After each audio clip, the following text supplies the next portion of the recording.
Hello everyone, I am Diksha Shishodia, your maths mentor. I hope you all are good.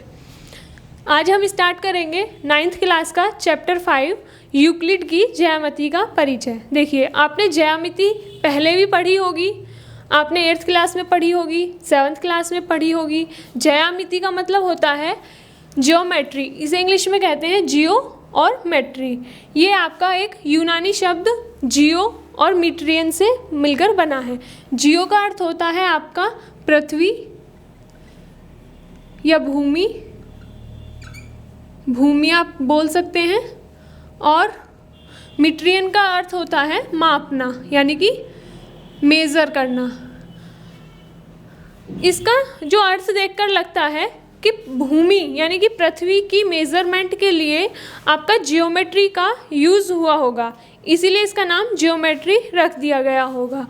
उसके बाद इसका use बहुत सारी चीज़ों में होने लगा जियोमेट्री का, इसकी ज़रूरतें बढ़ती गई, मैथमेटिशियंस ने फिर इसके सॉल्यूशंस निकाले, इसकी मेज़रमेंट्स निकाली, जैसे आपका पिरामिड और आपका बहुत सारी चीज़ें, जैसे रेक्टेंगल आपका हो गया, क्वाड्रिलेटर्स हो गए, ये सभी आपके जियोमेट्री में आपको पढ़ने के लिए मिलेंगे। क्लियर। उसके बाद यूक्लिड जो थे वो थे एक मैथमेटिशियंस, ठीक है। उन्होंने इसकी ज्योमेट्री की कुछ परिभाषाएं दी, उन्होंने लगभग 23 परिभाषाएं दी, जिनमें से आपके सिलेबस में ओनली 7 है। आपको 7 परिभाषाएं पढ़नी है। क्या दी इन्होंने दी परिभाषाएं दी 23, जिसमें से हमें 7 पढ़नी है। कुछ इन्होंने अभिग्रहित दिए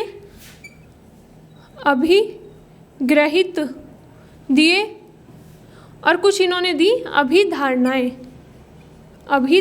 देखिए, अभिधारणाएं इन्होंने 7 अभिग्रहित दिए और 5 अभिधारणाएं दी ज्योमेट्री को समझने के लिए। तो यूक्लिड जो थे, इनको ज्योमेट्री का फादर भी कहा जाता है। क्लियर। क्योंकि इन्होंने ही परिभाषाएं दी, अभिग्रहित दिए और अभिधारणाएं दी। इन्होंने जो अभिग्रहित दिए उनसे सभी जितने भी मैथमेटिशियंस थे वो सेटिस्फाइड नहीं हुए इनकी परिभाषाओं से। क्लियर। तो हम कह सकते हैं कि जो इन्होंने परिभाषाएं दी, अभिग्रहित दी और अभिधारणाएं दी, वो काल्पनिक हैं, क्योंकि उनका कोई प्रूफ नहीं था, इसलिए वो काल्पनिक थी। लेकिन इनका यूज़ आज भी हम करते हैं ज्योमेट्री में। क्लियर। तो इनको हम कहते हैं स्वयं सिद्ध, यानी कि ये खुद से सिद्ध हुई हैं, इनको प्रूफ करने की ज़रूरत नहीं होती है। उसके बाद तो आपको अभिग्रहित और अभिधारणाएं पता चल गया क्या होती हैं। ये ऐसी टर्म्स होती हैं जिन्हें सिद्ध करने की ज़रूरत नहीं होती है, ये स्वयं सिद्ध होती हैं। और ये चीज़ें क्या होती हैं, काल्पनिक है, इन्हें आप प्रूफ भी नहीं कर सकते हैं। जैसे मैं अगर कहूँ कि ये एक पॉइंट है, बिंदु है, तो इसको आप कैसे प्रूफ करेंगे। ये मैंने बोल दिया कि ये जो डॉट है ये एक पॉइंट है, इसे प्रूफ किया ही नहीं जा सकता, लेकिन ये स्वयं सिद्ध है, ये पॉइंट है तो है। क्लियर। उसके बाद पिरमें क्या होती हैं आपकी, पिरमें होती हैं जिन्हें आप परिभाषा, अभिग्रहित या फिर अभिधारणाओं के अकॉर्डिंग आप उनको प्रूफ कर सकते हैं। जिनको आप प्रूफ कर सकते हैं वो आपकी पिरमें होती हैं, और जिन्हें आप प्रूफ नहीं कर सकते हैं वो आपकी अभिग्रहित और अभिधारणाएं होती हैं। तो आज हम पढ़ेंगे यूक्लिड की परिभाषाएं, अभिग्रहित और अभिधारणाएं। ठीक है, 7 परिभाषाएं हैं, 7 अभिग्रहित हैं और 5 आपकी अभिधारणाएं हैं। क्लियर। चलिए, ओके स्टूडेंट्स, तो हम देखेंगे परिभाषाएं। यूक्लिड ने जो परिभाषाएं दी थी उनके बारे में। देखिए, इसकी 7 परिभाषाएं दी थी यूक्लिड ने। बेसिकली आपकी 23 परिभाषाएं दी थी, उनमें से हमें जो पढ़नी है वो केवल 7 पढ़नी है। देखिए, फर्स्ट क्या है, एक बिंदु वह है जिसका कोई भाग नहीं होता। जैसे कि मैं अपने आप में एक हूँ, यूनिक हूँ, मेरा कोई सेकंड पार्ट नहीं है। इस तरीके से वो पॉइंट्स जो अपने आप में अभिन्न हैं, ठीक है, वो बिंदु होता है। जैसे कि ये डॉट मैंने मान लिया बिंदु, ये अपने आप में अभिन्न है, इसका और कोई भाग नहीं है। ठीक है, इसका कोई अल्टरनेट भी नहीं है। सेकंड बोला था इन्होंने, एक रेखा चौड़ाई रहित लंबाई होती है, यानी कि आपकी जो लाइन होती है इस तरीके से, इसमें आपकी चौड़ाई नहीं होती है, खाली लेंथ होती है। ये आपकी एक रेखा होती है। मतलब इन्होंने बिंदु की परिभाषा दी, रेखा क्या होती है उसकी परिभाषा दी। थर्ड इन्होंने बोला कि एक रेखा के सिरे बिंदु होते हैं। जैसे मैंने ये एक रेखा ले ली, इसका कोई पार्ट ले लिया, क्योंकि रेखा तो आपकी एंडलेस होती है, ठीक है। लेकिन जो आपका रेखा का कोई पार्ट ले लिया मैंने, ये ए बी, तो ए बी जो है ये इसके पॉइंट होंगे। पॉइंट क्या होते हैं? किसी भी रेखा के सिरे होते हैं। ये इसमें थर्ड डेफिनेशन में कही है। हमने फर्स्ट कवर कर ली, सेकंड, थर्ड, अब आते हैं फोर्थ पर। एक सीधी रेखा एक ऐसी रेखा होती है जो स्वयं पर बिंदुओं के साथ सपाट में स्थित होती है। एक सीधी रेखा एक ऐसी रेखा होती है, जैसे मैंने एक लाइन बना दी, तो ये लाइन एक ऐसी रेखा है, सीधी है, जो स्वयं पर बिंदुओं के साथ सपाट होती है। मतलब मैं यहाँ पर कोई बिंदु ले लूँ, यहाँ पर कोई बिंदु ले लूँ और यहाँ पर भी कोई बिंदु ले लूँ, तो बिंदु एक ही लाइन में होंगे, यानी कि सपाट होंगे। क्लियर? देखिए एक लाइन तो आपकी ये भी है, ये भी तो एक लाइन है, लेकिन ये जिगजैग है। अगर मैं ए पॉइंट ले लूँ यहाँ और बी पॉइंट ले लूँ यहाँ, तो क्या ये एक लाइन में है? नहीं है ना। तो इसमें यही कहा गया है, एक सीधी रेखा ऐसी रेखा होती है जिस पे आप कितने भी पॉइंट बना लो वो सभी एक ही लाइन पर होंगे, सपाट होंगे। इसके बाद फिफ्थ पार्ट कहा गया है, एक पृष्ठ वह है जिसकी केवल लंबाई और चौड़ाई होती है। देखिए पृष्ठ जिसमें आपकी एक लंबाई है और एक चौड़ाई है, तो ये आपका क्या है? एक पृष्ठ है। इसको आप इस तरीके से भी बना सकते हैं, ये इसमें आपकी एक लंबाई है और एक चौड़ाई है। तो एक पृष्ठ क्या है? जिसमें आपकी केवल एक लंबाई और एक चौड़ाई है। ये मान ली मैंने लंबाई और ये मान ली इसकी चौड़ाई। क्लियर? जब आप नोटबुक में लिखेंगे तो पॉइंट्स के बाद में ये आपको ये जो ड्रॉ करनी है इमेज, ये भी करनी है। सिक्स पार्ट देखते हैं। एक पृष्ठ के किनारे रेखाएं होती हैं, यानी कि जैसे आपका ये पृष्ठ है इस तरीके से, इसके जो किनारे हैं यानी कि ये जो लाइन है ये रेखाएं होती हैं। ये भी आपकी एक रेखा है, आप देखोगे, ठीक है। ये भी आपकी एक रेखा है और ये भी आपकी एक रेखा है। ये क्या है? आपके किनारे हैं। क्या है ये? किनारे। ये हुए, ये हुई, ये भी और आपका ये भी। ये क्या है? सभी किनारे हैं, ठीक है ना। ये क्या है आपका? ये है आपका एक पृष्ठ। क्लियर? उसके बाद 7 और लास्ट पॉइंट, एक समतल पृष्ठ ऐसा पृष्ठ होता है जो स्वयं पर सीधी रेखाओं के साथ सपाट रूप से स्थित होता है। यानी ये एक समतल पृष्ठ आपका एक ऐसा पृष्ठ होता है, जैसे आपका ये एक पृष्ठ है। क्लियर? तो ये समतल कब होगा? जब इस पृष्ठ में स्वयं पर सीधी रेखाएं, यानी कि मैं सीधी सीधी रेखाएं बना दूं इसी पृष्ठ के ऊपर, ये इन सीधी सीधी रेखाओं से मिलकर बनता है एक समतल पृष्ठ। यानी कि होगा तो पृष्ठ ही, उसमें जितनी भी लाइंस होंगी वो एक सपाट में होंगी, एक लाइन में होंगी। क्लियर? तो ये इन्होंने डेफिनेशंस दी थी। इसके बाद हम पढ़ेंगे इसकी अभिग्रहित। इन्होंने 7 अभिग्रहित दी थी, तो चलिए देखते हैं। ओके स्टूडेंट्स, तो हमने चैप्टर 5 यूक्लिड ज्यामिति की हमने परिभाषाएं पढ़ ली थी कि परिभाषाएं क्या दी थी यूक्लिड ने। अब हम देखेंगे कि अभिग्रहित और अभिधारणाएं क्या होती हैं। देखिए अभिग्रहित और अभिधारणाएं ये कुछ ऐसे कंसेप्ट दिए थे उन्होंने जो कि बिना प्रूफ करे ही उन्होंने सत्य माने थे और ये वाकई में यूनिवर्सल ट्रुथ थे। उनमें से जो अभिग्रहित थे आपके वो तो बेसिकली मैथ पर यूज़ होते थे और जो आपके अभिधारणाएं थी वो बेसिकली आपका ज्योमेट्री यानी कि ज्यामिति पर अप्लाई होती थी। तो ये वो फैक्ट्स थे जिन्हें प्रूफ नहीं किया गया, बिना प्रूफ करे ही इनको सत्य माना गया क्योंकि यूक्लिड ने इनका कोई प्रूफ नहीं दिया था। तो आज हम बात करते हैं यूक्लिड की अभिग्रहित। इन्होंने अभिग्रहित दी थी, उनमें से हमें 7 अभिग्रहित पढ़नी है। क्लियर? तो फर्स्ट इन्होंने कहा था 2 संख्याएं जो एक दूसरे के बराबर होती हैं, जो 2 संख्याएं किसी एक संख्या के बराबर होती हैं तो आपस में बराबर होती हैं। क्लियर? तो हम लिखेंगे वे वस्तुएं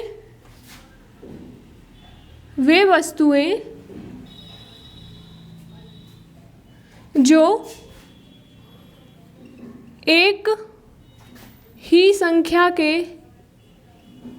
ही संख्या के बराबर होती हैं बराबर होती हैं वे होती हैं टेस्टर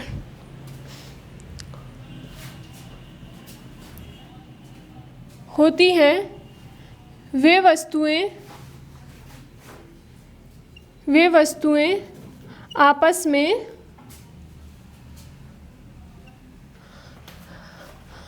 में बराबर होती हैं। क्लियर? जैसे मैंने एक पॉइंट मान लिया, अब मैं यहाँ वस्तुएं तो रख नहीं सकती हूँ, एक पॉइंट आप कुछ भी वस्तु भी मान सकते हैं, कुछ भी। उदाहरण जैसे एग्जाम्पल, ए बराबर है बी के, ए कोई वस्तु है वो बी वस्तु के बराबर है। क्लियर? और बी वस्तु है सी के बराबर, यानी हम ऐसे लिख सकते हैं कि ए भी बी के बराबर है और सी भी बी के बराबर है। तो हम क्या लिख सकते हैं? हम इसे लिख सकते हैं कि ए सी के बराबर होगा। अगर हमारा ये दिया हुआ है कि दो वस्तुएं एक ही वस्तु के बराबर हैं, यानी कि ए भी बी के बराबर है और सी भी बी के बराबर है, आप इसको इधर सी लिख लीजिए, चाहे तो इधर बी, इससे आपको समझने में आसानी होगी। ए भी बी के बराबर है और सी भी, तो ए है वो बी के बराबर होगा। इन्होंने ये फर्स्ट पॉइंट कहा था। सेकंड इन्होंने कहा था कि अगर बराबर वस्तुओं में बराबरों को जोड़ा जाए, यदि बराबर वस्तुओं में यदि बराबरों में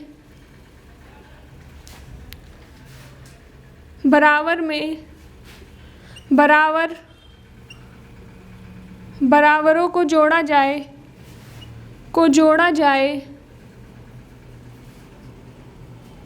तो पूर्ण जो आपका रिजल्टेंट होता है पूर्ण भी बराबर ही रहता है, पूर्ण भी बराबर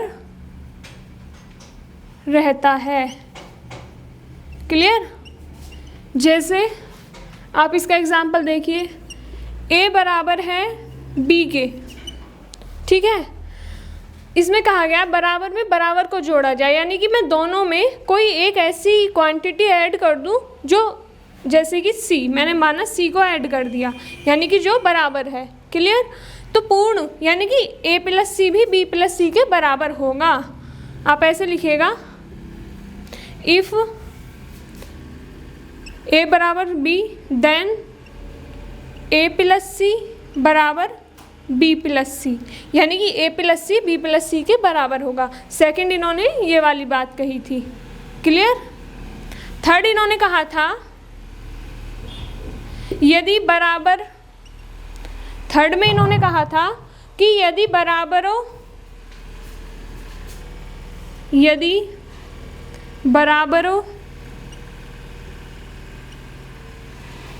में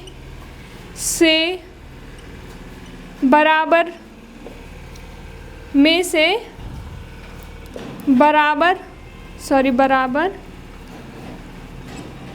बराबरों को घटाया जाए तो शेषफल, घटाएंगे तो शेषफल ही बचेगा ना आपका, तो शेषफल बराबर रहता है। शेषफल भी क्या रहता है आपका? बराबर ही रहता है। जैसे मैं एग्जांपल दूं आपको, कोई संख्या if a is equal to B then, अगर मैं इनमें से सेम संख्या सब्ट्रैक्ट कर दूं, यानी कि घटा दूं, जैसे कि a माइनस सी, तो वो b माइनस सी के बराबर होगी। क्लियर? यही आपसे थर्ड पॉइंट में कहा गया है। ये आपको समझ आ गया होगा। अपने बराबर संख्याओं में से बराबर को घटाया तो आपका शेषफल क्या रहा? बराबर रहा। अब आ जाते हैं फोर्थ पॉइंट पर।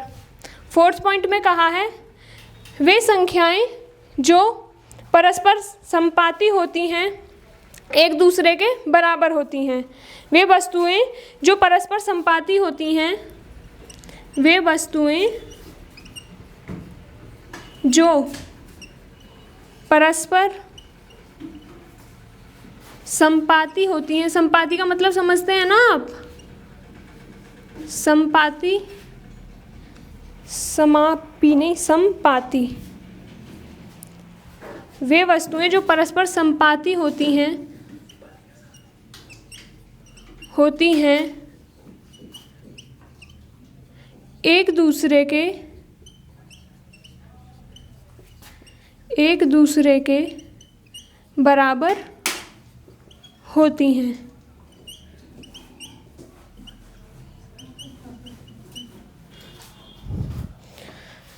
जैसे कि मैंने एक लाइन ले ली,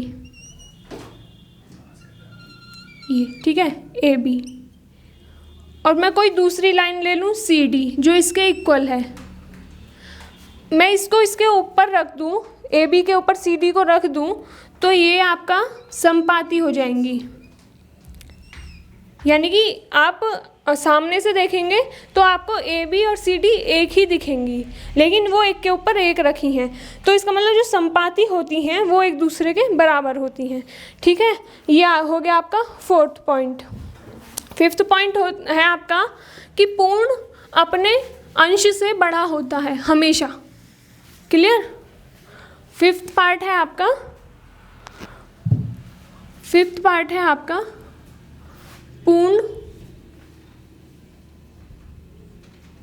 अपने अंश से बड़ा होता है। देखिए, जैसे मैं कोई नंबर ले लूँ 1, ठीक, और मैं इसका हाफ कर दूँ 1/2, तो आप बताएंगे 1 बड़ा है या 1/2 बड़ा है? आप कहेंगे 1 बड़ा है।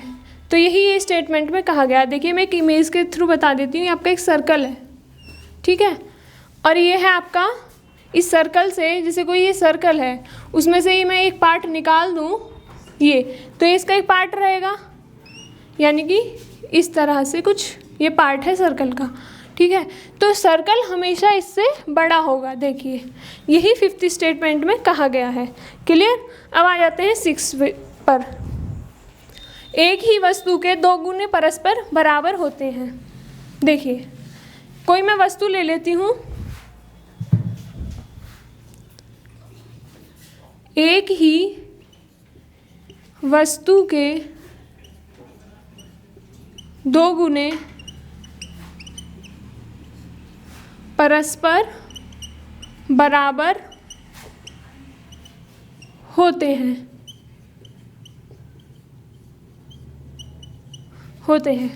जैसे मैंने कोई संख्या ले ली आपकी 4, मैं इस संख्या के एक ही वस्तु के 2 गुने परस्पर बराबर होते हैं। अब मैं इसका 2 गुना लिख देती हूँ 2 जगह, यानी कि 4 × 2 इज इक्वल टू 8। तो आप देखेंगे 8 8 के इक्वल है। तो यही बात कही गई है कि कोई भी वस्तु है उसका हम 2 गुना कर दें, 2 बार कर दें, तो वो दोनों जो आपके रिजल्ट मिलेंगे वो हमेशा इक्वल होंगे। ये आपका 6 पॉइंट है। अब आते हैं 7 पॉइंट पर। 7 पॉइंट में कहा गया है एक ही वस्तु के आधे परस्पर बराबर होते हैं, यानी कि आप एक वस्तु को 2 गुना करें या आधा करें वो आपके इक्वल होते हैं। 7 पॉइंट है आपका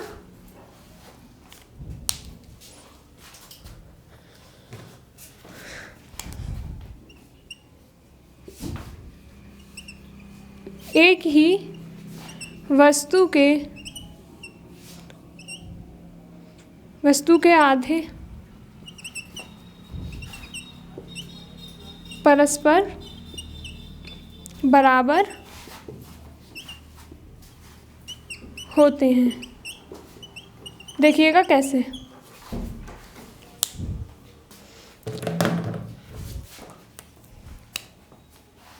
जैसे मैंने 4 ले लिया, अगेन मैं आपको 4 का एग्जांपल देती हूँ, आपको इजी होगा। मैं इसका हाफ कर देती हूँ, 4 × 1/2, 4 × 1/2। आप देखेंगे यहाँ पर 2, यहाँ पर भी 2 आपको मिलेगा, तो आपका 2 2 के इक्वल है या नहीं है? आप कहेंगे बिल्कुल है। तो वही इस स्टेटमेंट में कहा गया है कि एक ही वस्तु के आधे परस्पर बराबर होते हैं। इसी के साथ आपकी यूक्लिड की अभिग्रहित होती हैं समाप्त। अब देखिएगा, आपको ये ऐसा लग रहा होगा इसमें क्या नया है ना? ये तो सब हम देखते ही हैं, पढ़ते ही हैं, लेकिन उस टाइम पे जब तक इन चीज़ों का इन्वेंशन नहीं हुआ था, यूक्लिड ने इन चीज़ों की परिभाषा नहीं दी थी, तो लोगों को इन चीज़ों की जानकारी नहीं थी। ठीक है ना? देखिए, धीरे धीरे हुआ डेवलपमेंट, धीरे धीरे हुआ, धीरे धीरे चीज़ें बढ़ी, इन्हीं के थ्रू हमारी धीरे धीरे इतना मैथमेटिक्स बढ़ा। तो ये चीज़ें बहुत पुरानी हैं, और आपको समझनी सीखनी ज़रूरी है कि उन्होंने क्या क्या डिफ़ाइन किया था। आज हमें ये सब पता है, लेकिन किसने डिफ़ाइन किया और किस तरह से किया ये हमें जानना ज़रूरी है, इसलिए मैंने आपको ये बताई है। उसके बाद हम बात करते हैं, ये आपके अभिग्रहित हो गई हैं। ये अभिग्रहित आपकी ओवरऑल मैथ पर वर्क करती हैं, लेकिन अब हम जो पढ़ेंगे उन्हें बोलते हैं अभिधारणाएं। अभिधारणाएं आपकी ज्योमेट्री पर ही वर्क करती हैं। चलिए देखते हैं। तो हम पढ़ने वाले हैं अभिधारणाएं।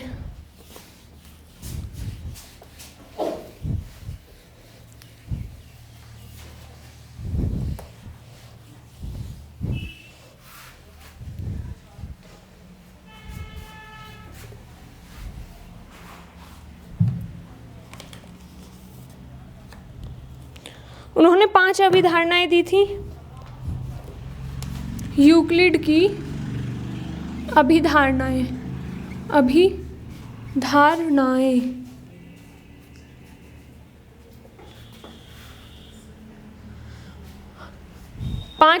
सात अभिग्रहित दिए थे और 5 अभिधारणाएं दी थी। तो उनमें से पहला था, एक बिंदु के एक अन्य बिंदु तक एक सीधी रेखा खींची जा सकती है। फर्स्ट क्या थी आपकी? एक बिंदु से एक अन्य बिंदु तक एक सीधी रेखा खींची जा सकती है। एक बिंदु से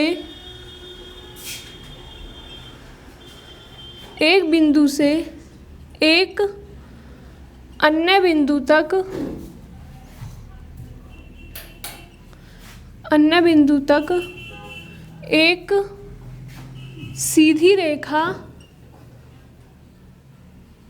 एक सीधी रेखा खींची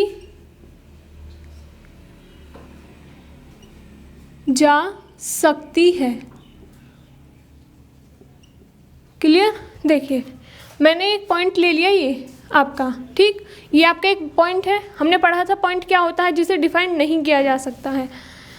एक बिंदु से दूसरे बिंदु तक, मैंने मान लिया ये दूसरा बिंदु है, अन्य बिंदु बोला है ना, तक एक सीधी, अब मैं इन पॉइंट्स को, बिंदुओं को ज्वाइन कर दूं तो आप देखेंगे एक मेरे को सीधी रेखा मिल गई है। और ये रेखा, ये आपकी एक सीधी रेखा है। ये आपका फर्स्ट पॉइंट हो गया क्लियर। अब आ जाते हैं सेकंड पर। मैं इसे थोड़ा सा ऊपर बना देती हूँ। ये आपका क्या है? एग्जाम्पल। सेकंड है आपका कि फर्स्ट तो हो गया आपका कि 2 बिंदुओं से एक रेखा खींची जा सकती है, और सेकंड है आपका कि 2 बिंदुओं से एक शांत रेखा को, 2 बिंदुओं से बनाई गई एक शांत रेखा को, शांत रेखा मैंने आपको बताई थी क्या होती है? शांत यानी कि टर्मिनेटिंग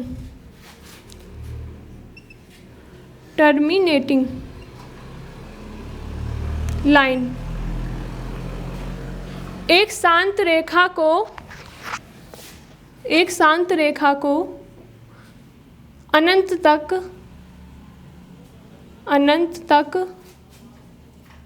बढ़ाया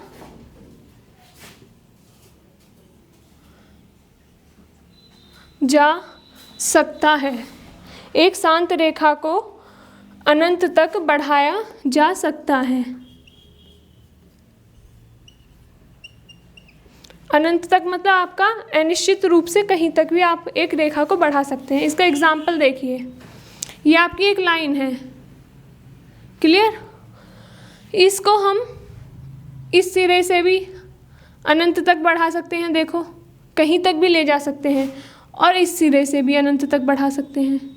तो वही इस बात में कहा गया है कि एक शांत रेखा, शांत का मतलब जो जिसके लास्ट पॉइंट आपको दिए हुए हैं, को अनंत तक यानी कि दोनों तरफ से कहीं तक भी बढ़ाया जा सकता है। अब आ जाते हैं थर्ड पॉइंट पर। थर्ड में आपका कहा गया है किसी को केंद्र मानकर और किसी को त्रिज्या मानकर एक वृत्त खींचा जा सकता है। जैसे देखिए, आपने ये पॉइंट मान लिया, एक ये केंद्र मान लिया, और आपने एक त्रिज्या मान ली। ये आप इस त्रिज्या को मानकर एक वृत्त खींच सकते हैं इस पॉइंट के अराउंड।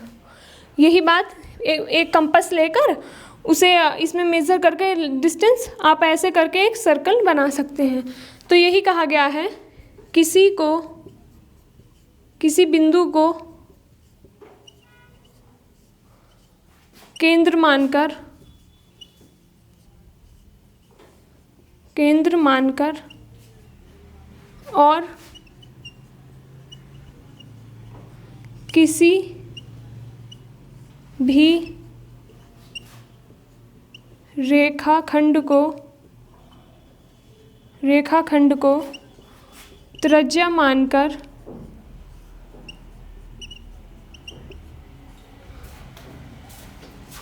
एक वृत्त बनाया जा सकता है। क्लियर? देखिए, आपने पॉइंट माना, आपने एक त्रिज्या मानी और आपने एक सर्कल बना दिया। आप इसी पॉइंट से आपने माना कि एक त्रिज्या आपकी इतनी है, तो आप ये सर्कल भी बना सकते हैं। ठीक है, तो आप किसी भी पॉइंट से और किसी भी रेखाखंड से, यानी कि रेखाखंड इतना ले लीजिए, इतना ले लीजिए, मैं इतना ले लूँ अगर, तो मेरा एक ये सर्कल बन गया इसी पॉइंट से। तो किसी भी पॉइंट से और किसी भी रेखाखंड से एक वृत्त बनाया जा सकता है। ये बात कही थी इन्होंने थर्ड स्टेटमेंट में। फोर्थ कहा था इन्होंने कि सभी समकोण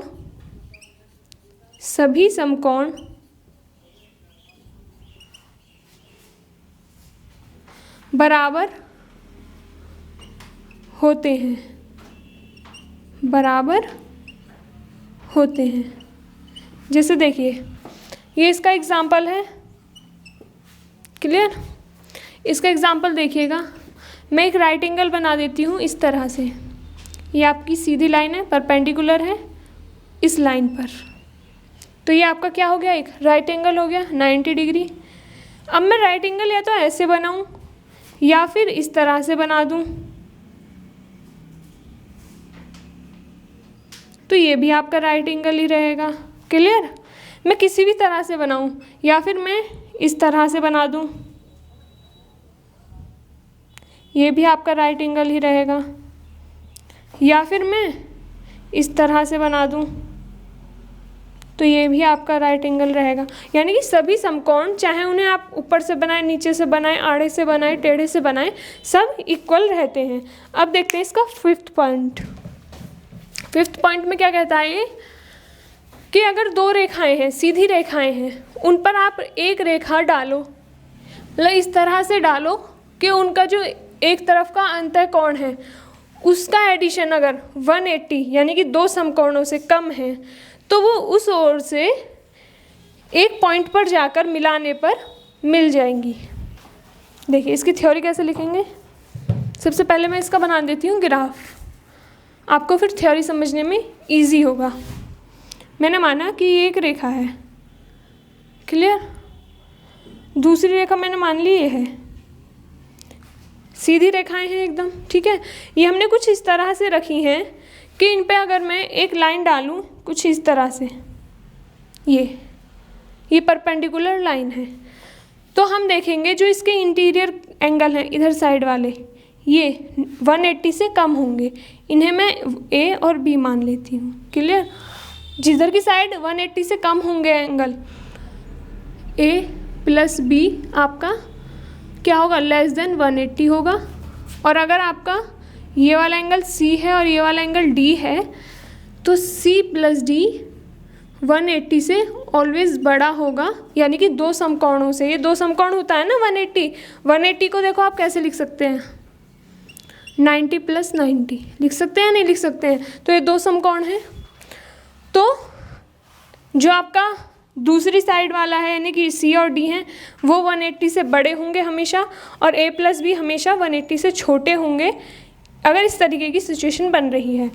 तो जिधर की साइड एंगल छोटा होगा उधर की साइड ये लाइन कहीं किसी पॉइंट पर जाकर आपस में मिल जाएंगी। देखिए, ये इस पॉइंट पर जाकर आपस में मिल रही है। और जिधर एंगल 180 से बड़ा होगा उधर आप बढ़ाते भी जाएंगे तो ये कभी भी आपस में नहीं मिलेंगी। इन्होंने ये बात कही थी। अब हम इसे लिखते हैं स्टेटमेंट के थ्रू। यदि एक सीधी रेखा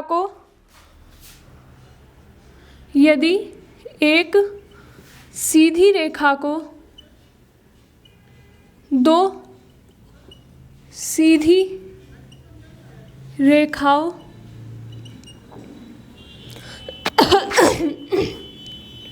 पर गिराया जाए। देखिए ये आपकी एक सीधी रेखा है और ये भी आपकी दो सीधी रेखाएं हैं, उन पर गिराया जाए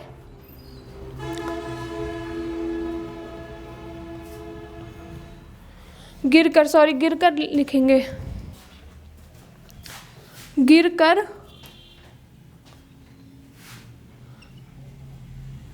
अपने एक और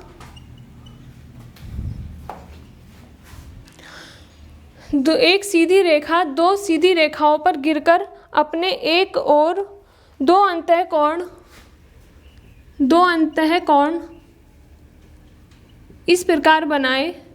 अंतःकोण क्या होते हैं आपके? Interior angle. देखिए अगर ये लाइन है और मैं इस पर कोई परपेंडिकुलर इस तरीके से डाल देती हूँ तो ये जो अंदर की साइड जो एंगल्स बन रहे हैं ये होते हैं आपके इंटीरियर, और जो आपके बाहर की साइड बनते हैं उन्हें कहते हैं एक्सटीरियर। तो दो अंतःकोण इस प्रकार बनाए कि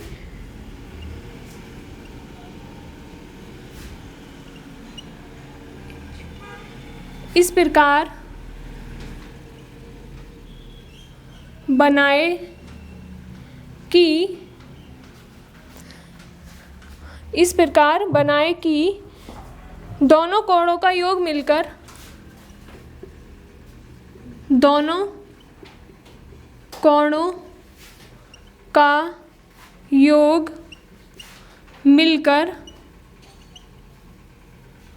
दो समकोणों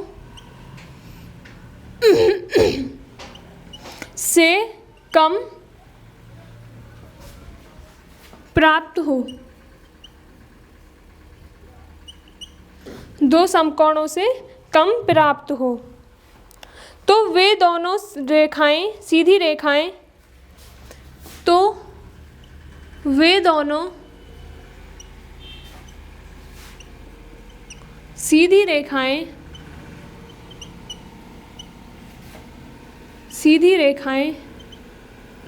अनिश्चित रूप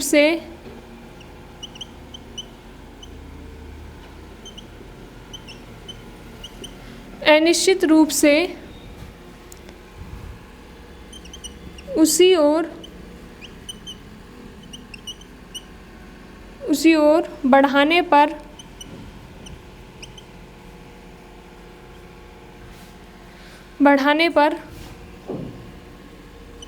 एक बिंदु पर मिल जाती हैं। देखिए हमने इन रेखाओं को बढ़ाया तो ये आपके एक पॉइंट पर आपस में मिल गई हैं। क्लियर? उसी ओर का मतलब है जिस ओर दोनों समकोण कम हैं। तो ये आपका हो गया फिफ्थ पार्ट। तो देखिए एक बार और मैं इसको एक्सप्लेन कर देती हूँ। इसमें कहा गया यदि एक सीधी रेखा दो रेखाओं पर गिरकर अपने एक और दो अंतःकोण यानी कि इंटीरियर एंगल इस प्रकार बनाए कि दोनों कोणों का योग मिलकर दो समकोणों से कम प्राप्त हो। जैसे कि आपका ए और बी माना है, ये दो समकोणों से यानी कि 180 डिग्री से कम है। इसे आप ऐसे लिख सकते हैं ताकि आपको कंफ्यूज ना हो। दो समकोणों से यानी कि 90 प्लस 90, ये आपका 180 ही तो होता है या नहीं है? तो दो समकोणों से कम प्राप्त हो तो उसी ओर तो वे दोनों सीधी रेखाएं अनिश्चित रूप से उसी ओर बढ़ाने पर, उसी ओर यानी कि जिस ओर, उसी ओर का मतलब क्या है आपका? जहाँ a plus be less than 180 है। उसी ओर का क्या मतलब है? a plus be less than 180 है। बढ़ाने पर एक बिंदु पर मिल जाती हैं। आप बढ़ाएंगे तो किसी एक पॉइंट पर मिल जाती हैं। तो ये आपका इसका फिगर है और ये आपका इसकी थ्योरी है। आप दोनों को बनाएंगे। क्लियर? तो इसमें आपके इस चैप्टर का इंट्रोडक्शन ही समाप्त होता है।